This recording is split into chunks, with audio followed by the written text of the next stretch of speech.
y amén.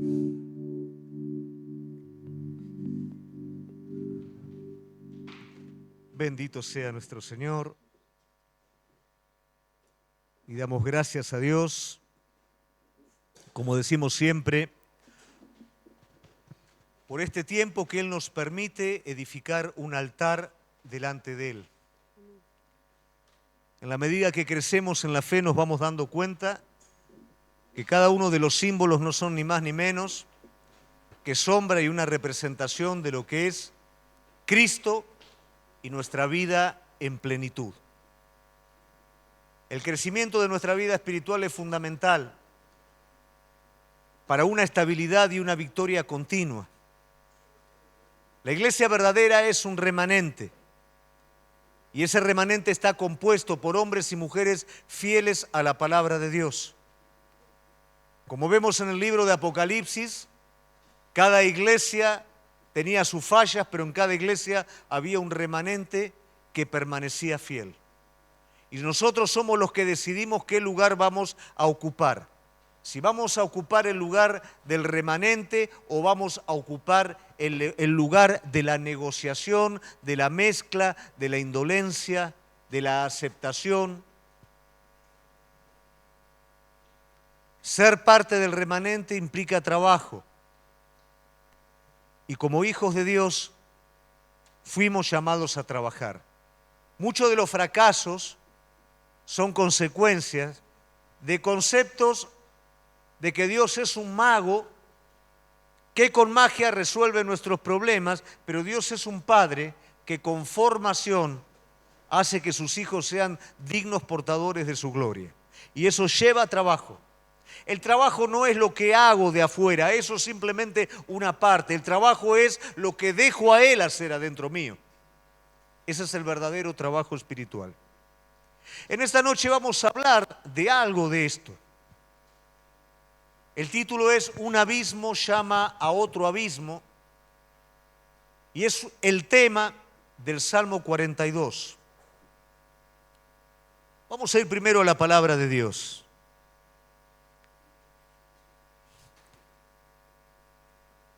Dice así, 42 versículo 1. Como el ciervo brama por las corrientes de las aguas, así clama por ti, oh Dios, el alma mía. Mi alma tiene sed de Dios, del Dios vivo. ¿Cuándo vendré y me presentaré delante de Dios? Fueron mis lágrimas pan de día y de noche, mientras me dicen todos los días, ¿dónde está tu Dios? Me acuerdo de estas cosas, derramo mi alma dentro de mí, como yo fui con la multitud y las conduje hasta la casa de Dios, entre voces de alegría y de alabanza del pueblo en fiesta. ¿Por qué te abates, oh alma mía, y te turbas dentro de mí? Espera en Dios, porque aún he de alabarle. Salvación mía y Dios mío. Dios, mi alma está abatida en mí. Me acordaré por tanto de ti desde la tierra del Jordán y de los hermonitas desde el monte de Mizar. Un abismo llama a otro a la voz de tus cascadas. Todas tus ondas y tus olas han pasado sobre mí. Pero el día de día mandará Jehová su misericordia y de noche su cántico estará conmigo. Y mi oración al Dios de mi vida. Diré a Dios, roca mía, ¿por qué te has olvidado de mí? ¿Por qué andaré yo enlutado por la opresión del enemigo? Como quien hiere mis huesos, mis enemigos me afrentan, diciéndome cada día, ¿dónde está tu Dios? ¿Por qué te abates, oh alma mía, y por qué te turbas dentro de mí? Espera en Dios, porque aún he de alabarle, salvación mía y Dios mío. Hasta ahí la palabra de Dios. Cuando nosotros escuchamos este salmo, inmediatamente asociamos la autoría de este salmo ¿a quién?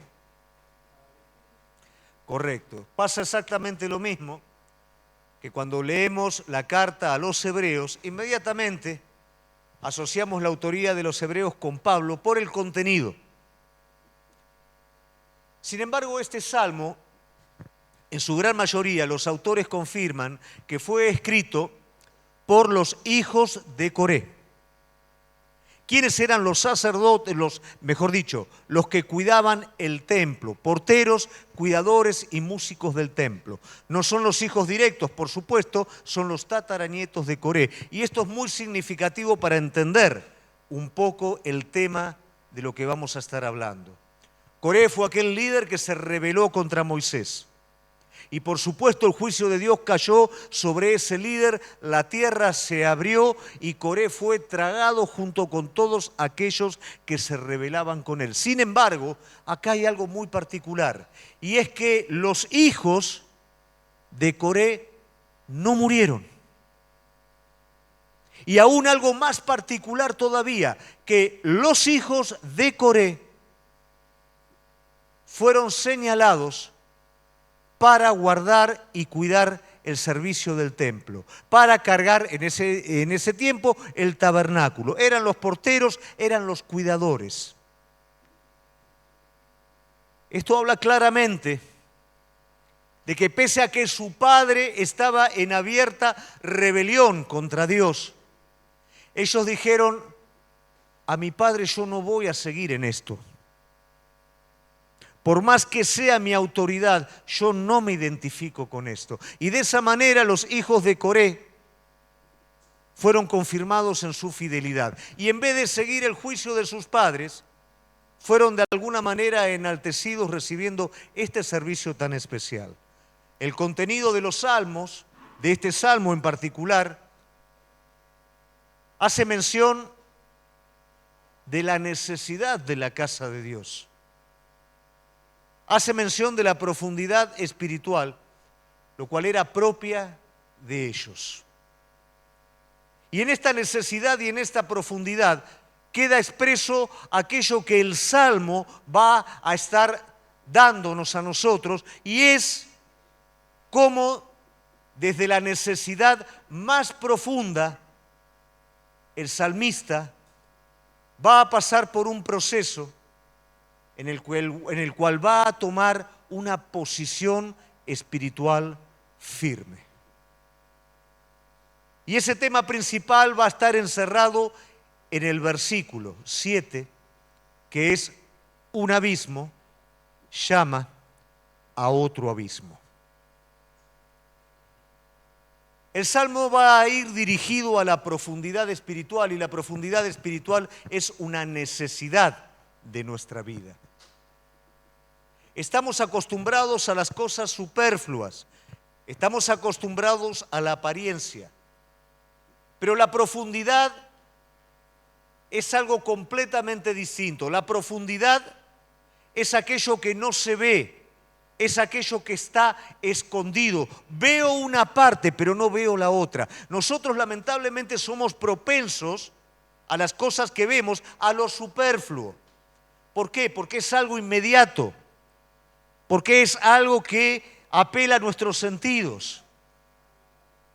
¿Alguna vez escuchaste del amor a primera vista? Eso es superfluo. ¿De qué me enamoro yo a primera vista? Sin embargo, el conocimiento verdadero acerca de otra persona no está a la primera vista. Tal vez a primera vista me puede gustar, pero el tiempo va a determinar cómo yo voy a conocer a esa persona, qué es lo que realmente hay en esa persona. La profundidad es algo que lleva tiempo, y es algo por ese sentido que nosotros nos escapamos. Pero la vida verdadera del Hijo de Dios no es la que se asoma, sino la que está en oculto. La vida verdadera del Hijo de Dios no es lo que se muestra, sino lo que se vive en intimidad y en secreto con Dios. Y Dios trabaja en nuestra vida de manera que nuestra vida tenga profundidad. ¿Por qué razón muchas veces colapsamos frente a la prueba?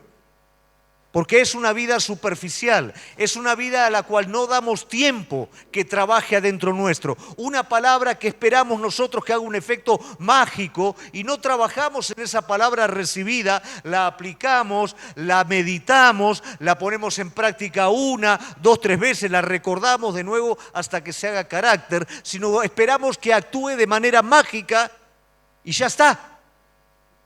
Entonces, cuando viene el momento de prueba sobre nuestra vida, colapsamos, quebramos. Sin embargo, en el corazón bueno, ese colapso nos va a llevar a algo, a profundizar. Ese colapso nos va a permitir analizar las cosas desde un lugar donde antes no lo veíamos. Y eso va a comenzar a darnos una profundidad. Y este salmo apunta a esa profundidad espiritual. La profundidad que cada uno de nosotros necesitamos. Nada sin profundidad permanece. Una casa edificada en la arena no tiene profundidad y por más bonita que sea, el viento la tira abajo. Tal vez la casa que está fundamentada en piedra tarda más tiempo en mostrarse, en verse, y tal vez es algo rústica, pero cuando viene el viento de prueba y viene todo lo que tiene que venir, esa casa permanece.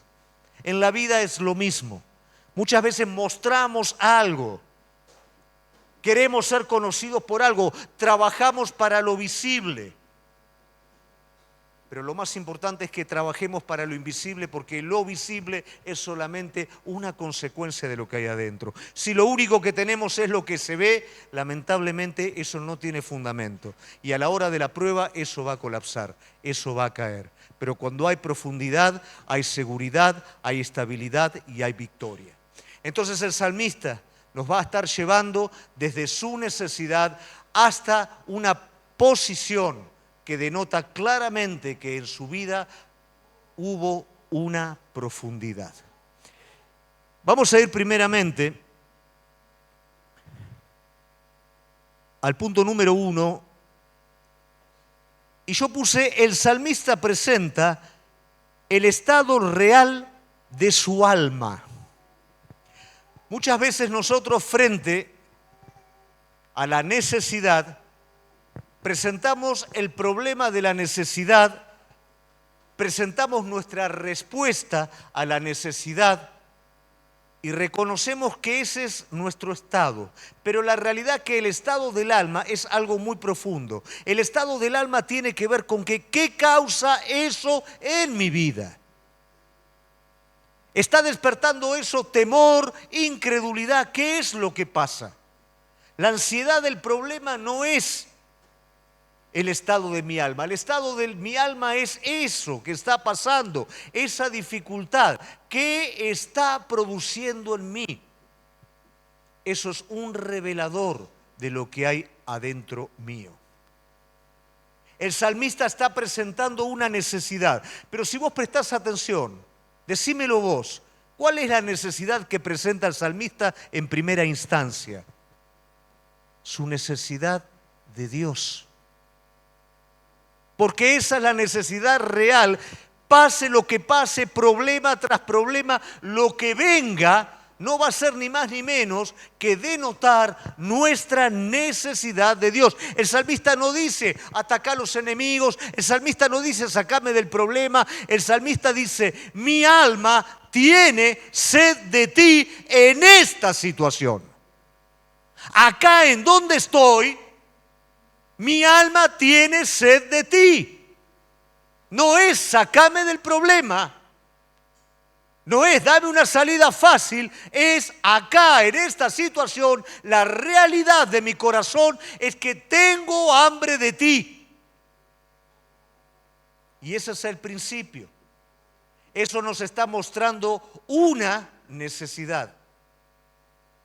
En la superficialidad, cuando viene el problema, me olvido de Dios. Salgo a resolver el problema. Me siento de una forma, me siento de otra manera. Y de alguna manera menosprecio aquello que es lo que me puede dar la salida. Ese es el estado de mi alma. El estado del alma del salmista es que en medio de lo que está viniendo sobre su vida, su alma tiene sed de Dios. Reconoce no solamente un Dios religioso, no solamente un Dios que haga algo de Dios, reconoce la necesidad del Dios vivo.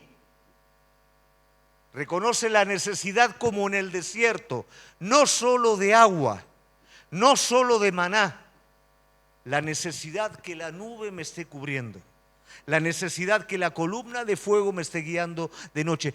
Tengo problemas, es cierto, pero sobre todo eso Tengo la necesidad del Dios vivo, porque si yo veo al Dios vivo, entiendo que el problema va a estar controlado. Está, pero sobre el problema está el Dios vivo.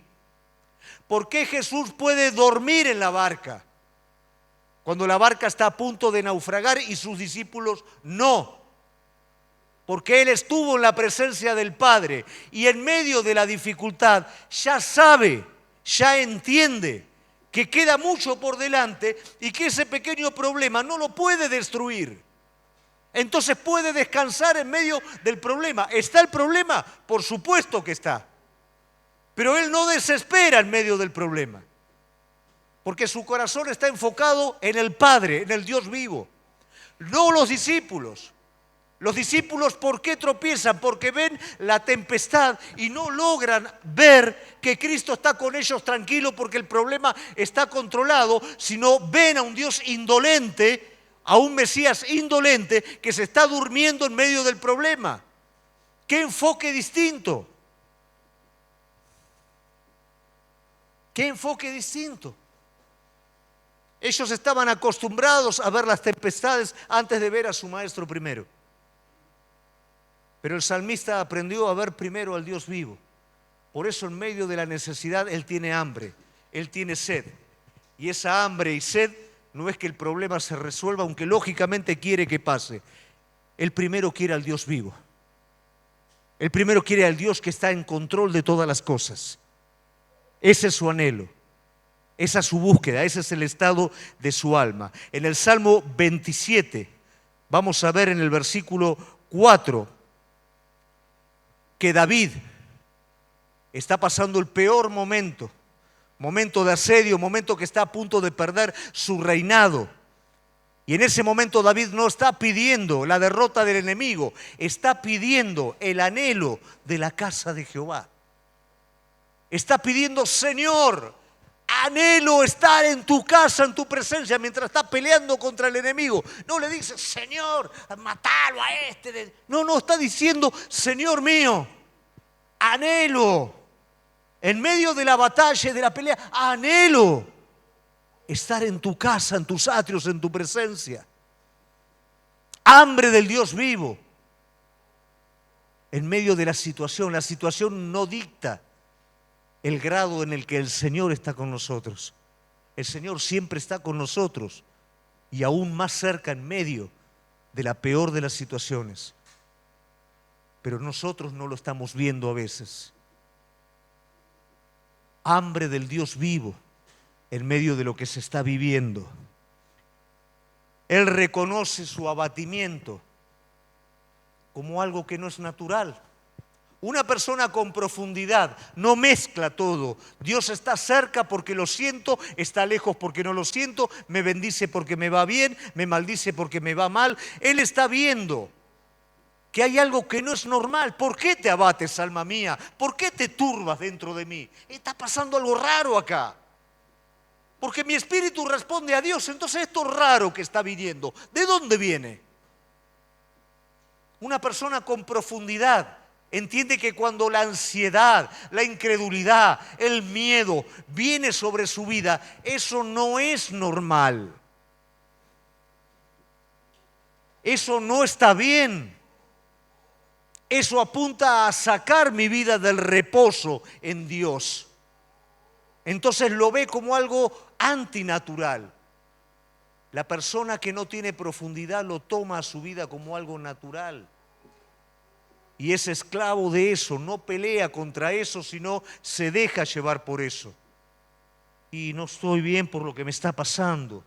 Y no adoro por cómo me siento. Y no busco a Dios porque no tengo fuerzas.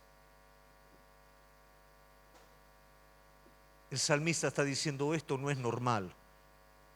Mi agitación interior no es normal.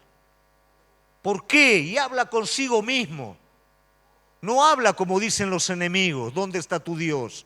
No dice: ¿dónde está mi Dios? ¿Qué habla consigo mismo? ¿Por qué, alma mía, te turbas? ¿Estás loca? ¿Qué te está pasando? ¿Cómo te vas a turbar? porque sus ojos están puestos en Él. No es que no venga eso sobre tu vida, pero eso no es normal, iglesia. Y lo tenés que mirar como algo raro, porque tu Dios está sobre esas cosas. El Dios vivo está sobre esas cosas. El Dios del cual el salmista tiene hambre está sobre esas cosas. El salmista menciona las causas de su estado. Siempre necesitamos conocer cuáles son las causas reales de nuestro estado. En la iglesia no hay amor. No me siento muy bien con ese hermano. Si en casa no estuviera este problema, ¿qué hombre de Dios, qué mujer de Dios sería yo? Siempre otro tiene la culpa. Siempre la responsabilidad es de otro. Pero ¿cuál es la causa real del problema? La causa real del problema es mi incredulidad. La causa real del problema es que en esta situación estoy mirando la tempestad antes de mirarlo a Él sobre la tempestad. La causa real no es el problema propiamente dicho, es cómo lo estoy tomando. La profundidad me permite permanecer firme. No quiere decir que no te vas a asustar, no quiere decir que no se te va a mover toda la estantería, pero vas a permanecer firme. La causa del problema no es el problema propiamente dicho, es mi posición frente al problema. Está en cómo tomamos las cosas. Ahora nosotros lo que vamos a estar viendo en este punto es que hay un trabajo de parte del enemigo. Y el salmista lo deja bien claro. ¿Qué dice el enemigo? ¿Dónde está tu Dios? Es lo que el enemigo le dijo a Jesús. O se lo dijo de manera implícita.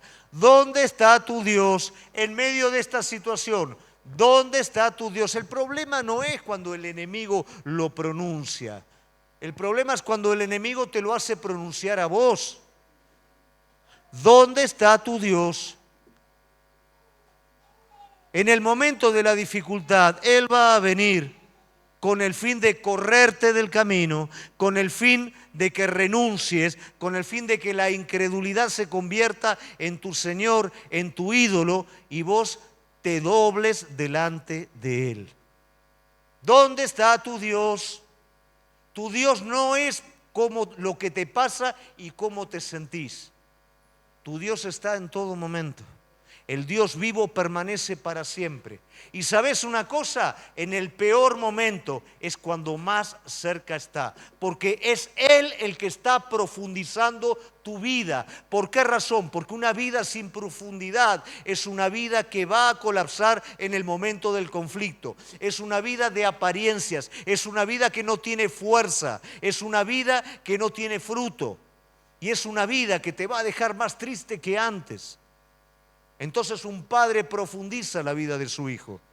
Él entra con vos al horno de fuego. Él está en la cárcel con vos como Pablo. En el valle de sombra de muerte Él entra con vos también. Es cuando más cerca está, no es cuando más lejos está. Pero es en ese momento en el que el diablo te dice, ¿dónde está tu Dios? Primera de Pedro 5:8. Ese enemigo que dice, ¿dónde está tu Dios? Anda buscando a quien devorar. ¿Qué quiere decir esto? Iglesia, es algo continuo. No es de la misma manera en la que sentimos con Dios, sentimos con el enemigo también. El enemigo no viene en el momento de la dificultad, viene también en el momento en donde todo está bien. Viene en el momento en donde yo me puedo relajar, porque no siento la presión de las cosas. Él continuamente está buscando. Él lo dejó a Jesús en un tiempo. ¿Por qué? Porque Jesús en ese aspecto lo venció. Entonces replegó su fuerza y vino con una estrategia distinta. Bueno, no lo pude hacer caer en el desierto. Bueno, lo primero que voy a hacer, voy a frustrar su ministerio. Voy a hacer que después que lea la palabra lo quieran apedrear, lo quieran desbarrancar. Él varía. Él cambia la estrategia y él busca continuamente a quien devorar. Job 1:7, rodea la tierra. ¿Con qué va a la presencia de Dios? Y me pegué una vueltita por el mundo entero y bueno, y lo vi ahí a Job. ¿Prestaste atención? Le dice el Señor de Job. Sí, ¿qué anda haciendo? Anda revisando, buscando. Es continuo. Lo de él es continuo. Apocalipsis me habla de esa continuidad. ¿Cómo acusa a los hermanos? ¿Cómo condena a los hermanos? Día y noche, él no descansa. Vos sí descansás, él no. Él no va a descansar porque sabe que le queda poco tiempo, porque sabe que lo suyo está frustrado y cuanto más se pueda llevar con él, se los va a llevar. Y nosotros somos indolentes y descuidados en vigilar y ser sobrios. Pero él rodea la tierra, él busca a quien devorar, él usa maquinaciones y artimañas en Efesios 6:11. ¿Qué quiere decir? Engaños. Nunca va a venir de frente. ¿Qué ladrón te va a tocar la puerta y se va a presentar como ladrón? Va a entrar por atrás, va a engañar, te va a distraer, va a usar todo lo que está a su alcance para poder alcanzar el objetivo que es tu fe, tu corazón. Es padre de mentiras, sigue con el engaño. Juan 8:44. Se viste como ángel de luz. Y todo esto es lo que podemos ver de aquel enemigo que se le está presentando al salmista y le dice, ¿dónde está tu Dios? Está apelando al desánimo. Y él va a apelar a todo lo que tenga a su alcance para que tu vida espiritual se seque, para que vos dudes de la fidelidad de Dios. En medio de la circunstancia más dura, él va a alargar todo su ataque para que vos finalmente puedas apropiarte. ¿Dónde está tu Dios? Dice el enemigo, y vos puedas decir, ¿dónde está mi Dios? Esa es la estrategia de él. En el tercer punto, el salmista revelará el principio espiritual, y este es muy importante, está en el versículo 7. Un abismo llama a otro a la voz de tus cascadas. Todas tus ondas y tus olas han pasado sobre mí. La proporcionalidad de la batalla espiritual tiene una relación directa con la proporcionalidad de la gracia que Dios quiere derramar sobre la persona. De esa manera es como un abismo llama a otro abismo. El abismo de la desesperación clama por el abismo de la salvación, por el abismo de la gracia. La misma proporcionalidad de lo que me falta es con lo que Él va a llenar mi vida, no con otra cosa. Hay una interrelación en esto. La relación de la necesidad con la relación de la satisfacción espiritual de esa necesidad. Mi alma clama por el Dios vivo. Tengo sed como el ciervo que brama por la corriente de las aguas. Mi necesidad es así de grande. Y así de grande va a ser la satisfacción que viene de parte de Dios. Ese abismo crea profundidad. Y la profundidad que va a venir como respuesta de parte de Dios es la que te va a dar carácter. Esa profundidad llena por Él es la que te va a dar carácter. Y cuando esto termina, vos no sos la misma persona. Esa profundidad está llevando una renovación en tu vida. Esa profundidad está haciendo que hables en serio, que creas lo que estás diciendo, lo que estás viviendo. Mientras no está esa profundidad, hay superficialidad. Y la superficialidad, de alguna manera, es hipocresía escondida. Asegura lo que no cree. Está convencida en sí mismo de algo que no tiene. Esa vida no puede soportar la batalla. Y Dios lleva a sus hijos a una profundidad que luego Él mismo satisface. De esa manera, un abismo clama por otro abismo. Ese abismo es el que te empuja a vos a buscar. ¿Qué pasa cuando las cosas están bien? No agregás ayuno sobre tu vida. No clamás más. No vas un paso más, una milla más. ¿Cuándo lo haces? Lo haces en el momento de la necesidad. Y en el momento en el que todo está bien, ¿qué pasa? te relajás. El abismo te empuja a que busques el abismo de la llenura del Espíritu Santo. La magnitud de tu necesidad te empuja a encontrar la magnitud de la dádiva de Él. Pero hay un momento, iglesia, en que no podemos vivir en que la necesidad sea la que nos empuje. Hay un momento en el que tenemos que vivir la profundidad, que es la conciencia de necesitar el Espíritu Santo de Dios, de necesitar la guía del Dios vivo, de no hacer de Dios un espejismo o algo secundario de nuestra vida, sino el centro de nuestra vida. Y si no hay profundidad, no va a ser así. Vas a usar a Cristo como un accesorio, lo vas a vivir de manera tibia y superficial. Y cuando venga el problema, es cuando te vas a encender, pero eso es ficticio. Siempre vas a necesitar un problema para consagrarte y eso no es verdadera consagración. Dios lo puede usar en un momento, pero si eso tiene que ser continuamente en tu vida, quiere decir que en tu vida no hay profundidad. La profundidad pasa a ser la conciencia de mi estado y de quién es Él, del propósito que Dios tiene para con mi vida, del tiempo relativo que yo tengo en esta tierra. Esa es la conciencia. El trato me va a llevar a esa conciencia y esa conciencia como parte de mi carácter me va a llevar continuamente a que cada abismo sea lleno por el abismo de su gracia. Que cada abismo se convierta en un tiempo de renovación sobre mi vida y no que solamente dependa del abismo para avanzar. Dios nos está llevando a una vida profunda. El remanente es un pueblo con una vida profunda. Es un pueblo que subsiste a la persecución. Es un pueblo que subsiste al impacto social. Es un pueblo que subsiste a toda ideología, a vida y por haber, porque está fundamentado en la palabra de Dios.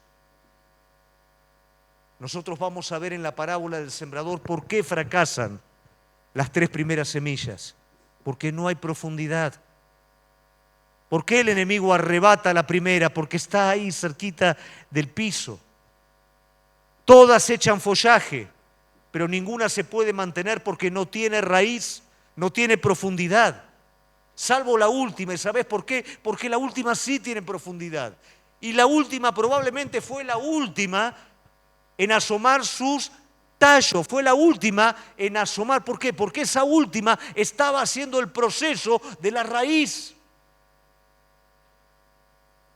Y a veces en nuestra vida queremos ser vistos, queremos ser reconocidos y no hacemos el proceso de morir, no hacemos el proceso de echar raíces, no hacemos el proceso de afianzarnos bien para luego sí poder expresarnos.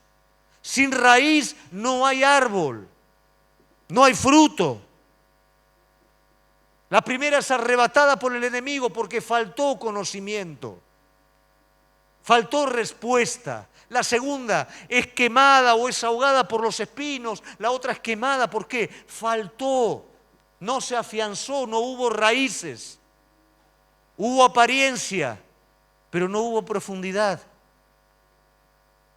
Cuidado, iglesia, con que esto ocurra en nuestra vida. Nos gusta más mostrar, nos gusta más que se vea, pero lo más importante no es lo que se ve, es lo que sostiene lo que se ve. Lo más importante son tus raíces espirituales. Eso es la profundidad a la cual el Señor nos llama. Finalmente el salmista obtiene como resultado una posición. De la angustia, él va a expresar el sentido de su alma. Él va a entender a través de esta frase tan profunda que un abismo llama a otro abismo. Entender que la magnitud de su necesidad es lo que él necesita recibir como presencia de Dios en su vida para que su carácter sea profundizado. Ahora él va a tomar una posición. Nadie puede tomar una posición sin profundidad. Todos podemos hablar la teología de Jesucristo, la posición que Cristo nos da, la autoridad que Cristo nos da, pero la realidad es que en el momento del conflicto no lo podemos ejercer. ¿Por qué razón? Porque no hay profundidad en nuestra vida, no hay carácter. Lo sabemos teológicamente, pero no hemos dejado que su Espíritu Santo nos profundice. No hemos dejado que en el momento de la dificultad nuestro clamor sea para con Él y no para que el problema salga, sino sea descubrir el propósito que Él tiene en medio de todo eso. Eso nos lleva al quebranto, eso nos lleva a la búsqueda, eso nos lleva a la humildad y eso nos lleva también a la autoridad espiritual. Nosotros vamos a ver que el salmista va a decir, primeramente, interrogantes positivos. ¿Por qué te abates, arma mía, y te turbas dentro de mí? Contra los interrogantes negativos, lo que el enemigo propone. ¿Dónde está tu Dios? Una posición se mantiene y no se mueve por lo que siento o por lo que pasa. Una posición se aceptó, una posición se adoptó, y cuando viene el momento de la prueba, la pregunta no es, ¿estoy bien en la posición esta? Sino es, ¿qué es esto que viene contra la posición? ¿Qué es esto que viene contra lo que Cristo señaló, dijo y prometió? No la pone en tela de juicio por lo que siente o por lo que acontece. Se mantiene firme. Su interrogante es, esto es raro, ¿qué está pasando? No es, ¿está Dios en todo esto? Como el pueblo de Israel que tienta a Dios en el desierto, ¿estará Dios con nosotros? Espera, porque aún he de alabarle. Yo no puedo esperar sin profundidad y no puedo gozarme en medio de la dificultad si no hay profundidad. La profundidad espera en Dios, no es pasiva. Hace lo que tiene que hacer, pero espera el resultado en Dios. No trabaja para ver a Dios en un resultado. Espera, haciendo lo que tiene que hacer para recibir el resultado de parte de Dios. Y se goza en medio de la dificultad. ¿Qué quiere decir? El superficial se goza cuando las cosas están bien y se amarga cuando las cosas están mal. La persona profunda no es un delirante que no puede percibir lo que está mal. Convive con lo que está mal, pero gozándose delante de Dios, porque sabe que Él es el que va a estar dictando cada punto de su vida. Convive con la dificultad, pero no deja que la dificultad se convierta en su Señor, sino que sujeta todo a la obediencia de Jesucristo. Entonces el salmista hace todo el recorrido desde la necesidad primaria, pasa por la comprensión del principio espiritual, de la profundidad, y llega finalmente a establecerse en una posición. La posición de esperar en Dios y la posición de gozarse en Dios en medio de la dificultad. Y esto, por supuesto, que es algo de fe. Esto no lo podemos hacer cuando el alma todavía tiene el control de nuestra vida. Esto lo podemos hacer cuando vivimos una vida de profundidad. Ahora bien, Dios está trabajando nuestra vida para esto. Nadie llega a esto de la noche a la mañana. Pero a veces decimos, ¿por qué tanto sobre mi vida? El tiempo que Dios invierte sobre sus hijos es diferente al tiempo de aquellos que no les interesa la mano del Padre sobre sus vidas. Aquel que quiere aprender va a recibir más, y el que no quiere aprender no va a recibir. Yo, como he dicho tantas veces, tengo alumnos que simplemente lo que quieren hacer es justificar su actividad física. No hacen nada, salimos a charlar nada más. Caminamos y salimos a charlar, y yo hasta me siento incómodo, corremos un poquito, no, charlemos, ¿no? Y después dice, tengo personal, ¿no? Pero hay personas que dicen, matame. Quiero crecer, quiero bajar de peso, quiero superarme. Lógicamente uno va a tener resultado, el otro no.